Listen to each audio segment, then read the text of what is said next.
excepto las cartas del otro nombre. Tomás siempre había visto a su padre como un hombre ejemplar, era el tipo de persona que todos en el vecindario admiraban, trabajador, amable, siempre dispuesto a ayudar. Su casa, aunque modesta, estaba llena de risas, fotografías familiares y recuerdos de una vida aparentemente perfecta. Durante años, Tomás creció creyendo que su padre era la definición misma de integridad. Pero la verdad, como la humedad, se había estado filtrando silenciosamente entre las paredes de su hogar. Todo comenzó un día de lluvia, mientras limpiaba el desván después del funeral de su padre. Entre cajas de herramientas, álbumes viejos y una radio que ya no funcionaba, encontró una caja de madera cubierta de polvo. En la tapa había grabadas unas iniciales que no reconoció, y, curioso, la abrió. Dentro había varias cartas cuidadosamente ordenadas, atadas con una cinta roja. Las primeras parecían antiguas, escritas con una caligrafía elegante, casi poética. Al leerlas, Tomás sintió como el suelo se le desmoronaba bajo los pies. Las cartas no estaban dirigidas a su madre. Eran para una mujer llamada Elena Martín, una desconocida que, según las fechas, había recibido esas cartas durante los últimos 20 años. Cada una estaba firmada con el nombre de su padre, pero no con el que él conocía. En lugar de Ricardo Suárez, las cartas estaban firmadas como Emilio. La primera carta hablaba de amor, de promesas imposibles y de una vida compartida en secreto. Las siguientes revelaban algo más oscuro, una historia paralela. Su padre tenía otra familia, otra vida construida lejos de casa. Había amado, mentido y desaparecido, moviéndose entre dos mundos sin que ninguno sospechara del otro.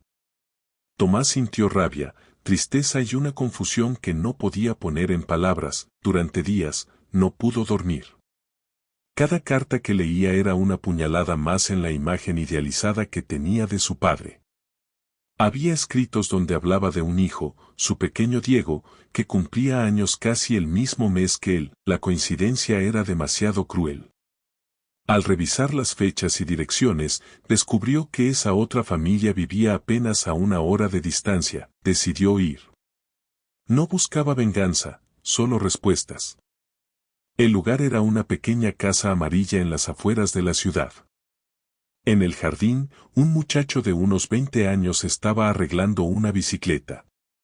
Tenía los mismos ojos que él. Tomás no se atrevió a acercarse. Se quedó observando desde el otro lado de la calle, con las cartas apretadas en las manos, comprendiendo que el hombre que había enterrado hacía una semana no era quien creía.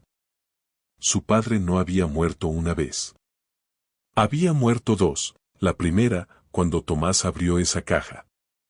Con el tiempo, descubrió más cosas.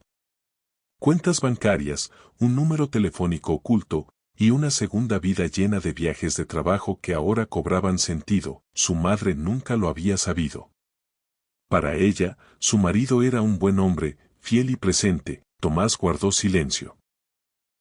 Decidió no romper la imagen que su madre conservaba, esa ilusión que la mantenía en pie después de la pérdida, pero él no pudo seguir siendo el mismo.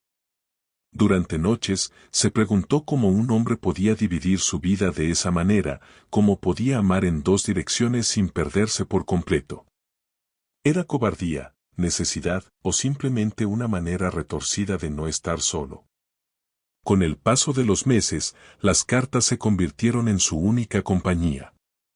Las leía una y otra vez, buscando entender al hombre detrás de las mentiras, y aunque nunca encontró todas las respuestas, comprendió algo: su padre no había sido un monstruo, pero tampoco un héroe.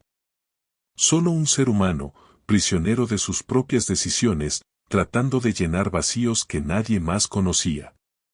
1 año después, Tomás visitó la tumba de su padre, llevó 2 ramos de flores, uno con su madre, otro para dejarlo, en secreto, en el cementerio donde descansaba Elena Martín, la otra mujer de su padre. Esa fue su forma de cerrar el círculo. Porque entendió que la verdad no siempre destruye, a veces, simplemente revela lo que el amor, por más puro que parezca, fue capaz de esconder.